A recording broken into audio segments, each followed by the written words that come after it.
All right, ladies and gentlemen, this is quiz number 5 walkthrough, question 5.2, A through D. So A is telling you that your alternative hypothesis is that the mu that you observe is greater than the mu that you expected.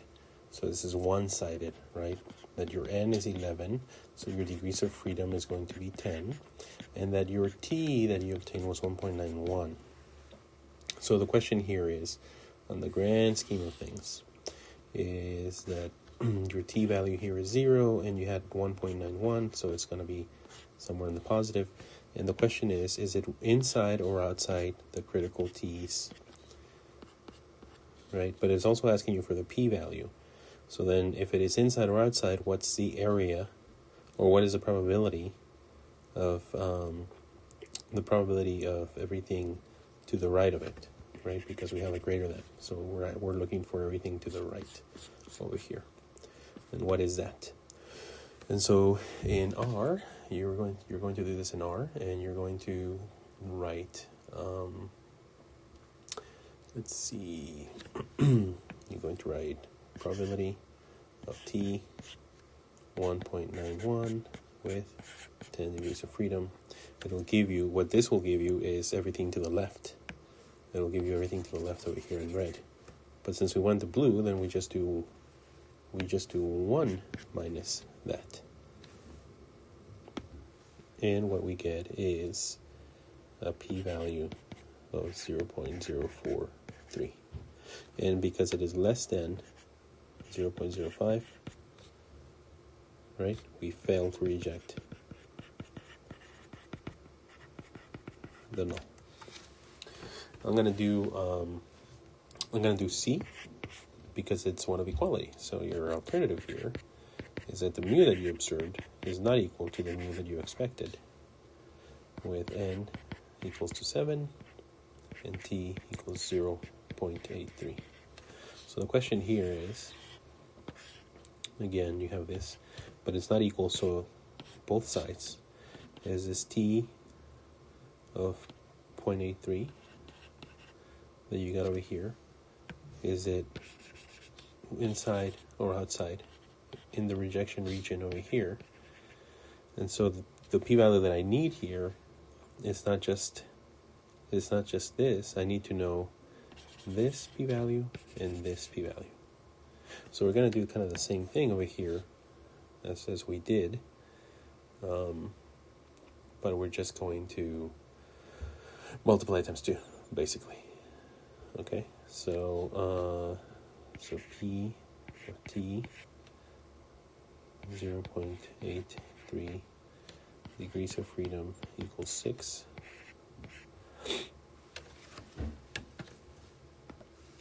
But we want what's outside, so 1 minus that. But remember, now we have 2, 1, 2, so we have to do an additional multiplication. Okay, so we do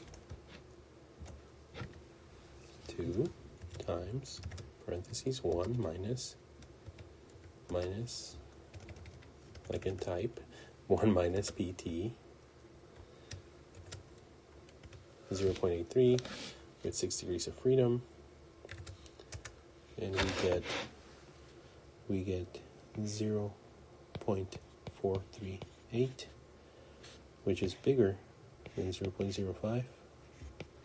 Fail to reject.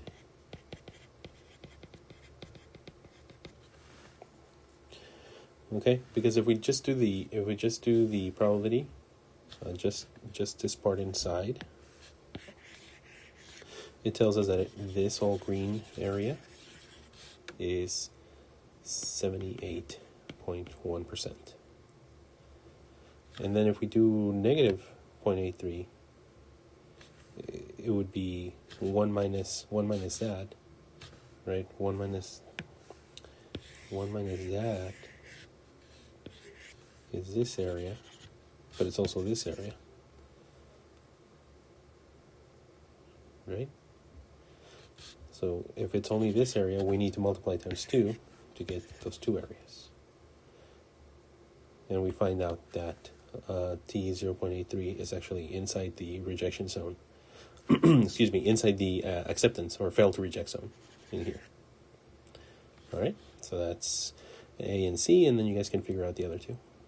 For these ones here, you have to be mindful of the alpha. Here the alpha is 0.01. And A is your alternative is that the mu that you saw is greater than 0.5 with an N of 26 and a T of 2.485. So remember, this is not 0. This is now 0.5. Okay, so we're looking at something like this. And this is 0, but we're looking at 0.5. And what we're saying is that the value that we saw, the t-value here, is positive because it's going to be to the right of that number. And our degrees of freedom is 25. So if we plug this in, it's going to tell us what the area is to the left, like we did in the other one. But we need to worry about the area to the one, so it's to the right, so it's 1 minus, right? 1 minus PT, 2.485 with 25 degrees of freedom. But then we need to shift it over by 0.5. So whatever we get here, what we have here is that we need to shift it over. And what we find is that the p-value is equal to something between 0.01. It's actually 0.0100 something. Yeah, it's equal to the p-value is somewhere between that and 0.025. So because it is greater than our alpha, we fail to reject. And for B, our alternative is that our mu is less than 3, n is equal to 18, so our degrees of freedom is equal to 17, and the t that we got is 0.5, and here the p-value is greater than 0.1, and again, see, p-value greater than 0.1, p-value greater than 0.1, and so we fail to reject. Remember, just because it says less than, if 0.01 is less than the p-value, then it means that the p-value is greater than 0.01. And here, p-value is greater than, so it's saying the same thing. Both cases are saying the same thing, even though the sign is flipped, because it's pointing to the smaller side. That's how these signs work, remember? Okay? So here, pretty easy for A. It's right there in the table. Just look at the table to the right. Okay? Mean 171.1. Median 170.3. For B, what is the point estimate for the standard deviation of the heights of the individuals? It's right there, 9.4. And the IQR, 178.8 minus 163.8, which is equal to 14. See? Is a person who is 180 centimeters tall considered unusually tall? So we get the Z-score. 180 minus 171.1 over 9.4 is equal to 0.95. Right? And then the other one is 155 minus 171.1 over 9.4 is equal to negative 1.71. So, are they both outs bigger than 1.96, which is the 95%, or alpha of 0.05? Nope, this is within negative 1.96, and this is within one. Neither of them are unusually short or unusually tall. D. They take another random sample of physically active individuals. Would you expect the mean and standard deviation of the sample to be ones given above? Yes, because you're taking new samples.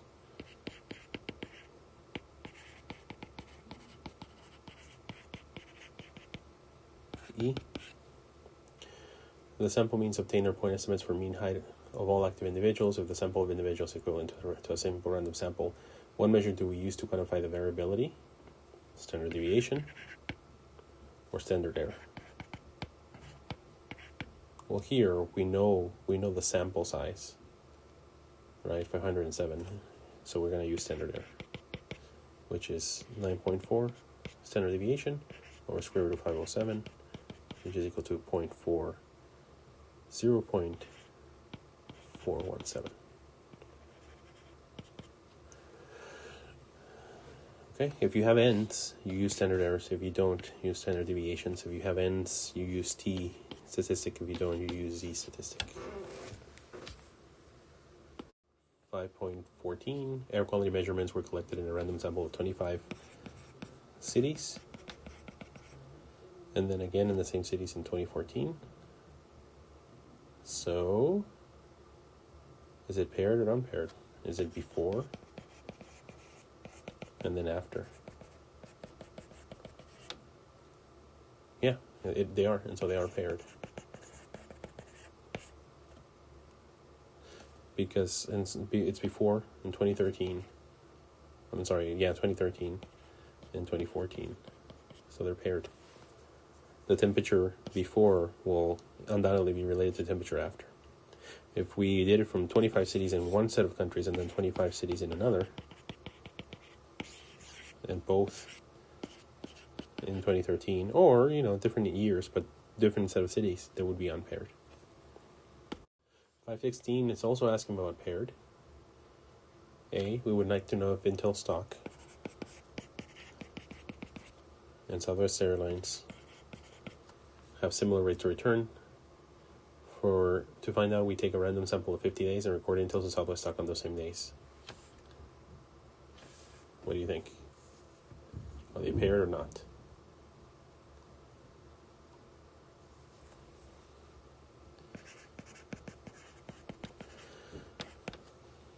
B? No, the answer is paired. I kind of waffled on this one. The answer key says paired, but I can make an argument that they're not paired because they're not. They're independent of each other. Why would Intel stock affect Southwest Airlines? Right. But it could also be that they're related in some way. So we'll go with the answer key paired. I won't take any points off if you didn't answer it correctly, because you can make an argument both ways. We randomly sample 50 items for Target stores and note the price for each. We then visit Walmart and collect the price for each of those same 50 items. Paired. It's the same items. Right? You could try to make an argument that because it's Target and Walmart, but it's because it's the same items, and you're sampling the same items, and that makes them paired. The last one, a school board would like to determine whether there's a difference between average SAT scores for students at one high school versus another. To check, they take a simple random sample of 100 students from each high school, unpaired. If they sample the students before and after, the same students, then it would be paired, even if it was a random sample or whatever. But here is because they're doing it from each high school, then it's unpaired. 518, you're looking at the graph. The question, is there a clear difference between the average reading and writing scores? It's kind of hard to tell. So for A, I would say no, if you want to make an argument, because the one is different than the other, like you can actually see it.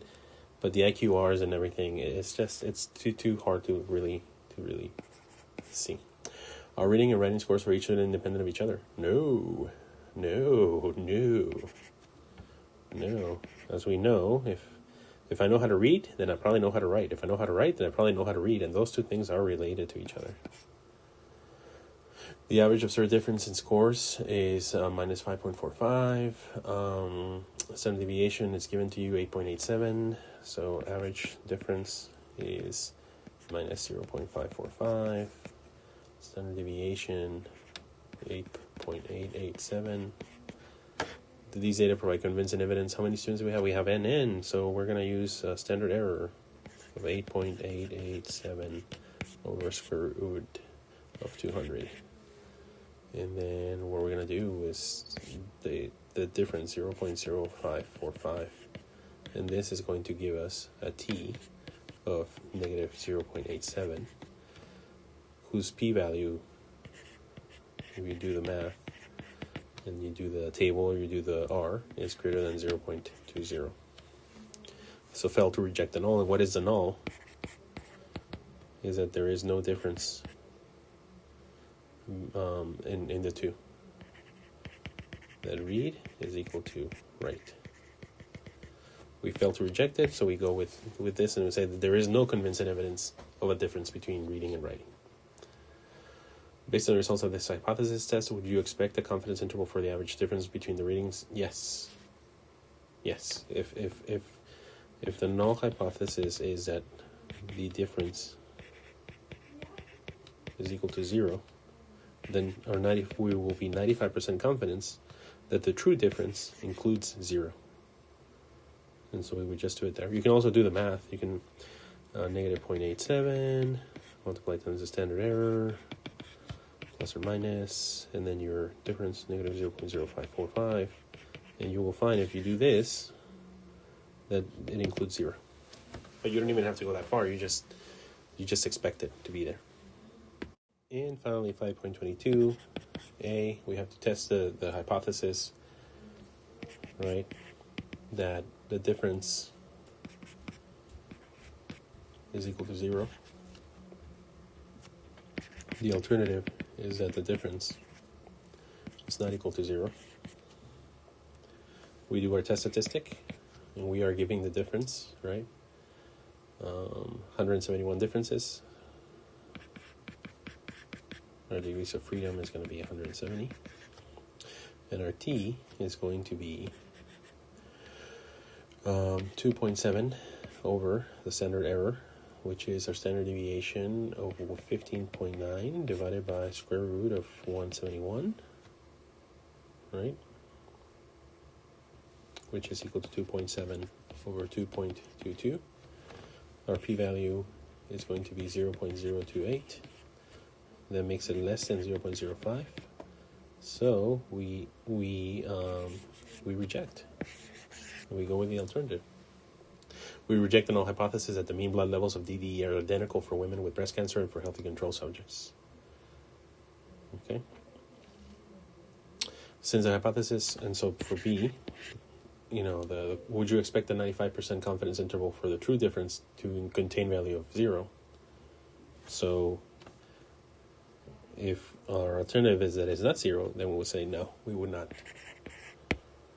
You would not expect it. And again, you can do it, right? 2.7 plus or minus your t, your critical t, times your standard error. Your critical t for 95% confidence interval. And it will not include 0. Okay? So again, ladies and gentlemen, this is all about introducing you to the statistical concepts, the theory behind all of it. It's not to make you experts in statistics. I'm not expecting perfection.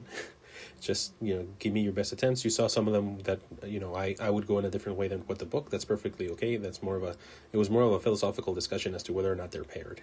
And many times in research we have these questions. Is that independent? Is that truly independent?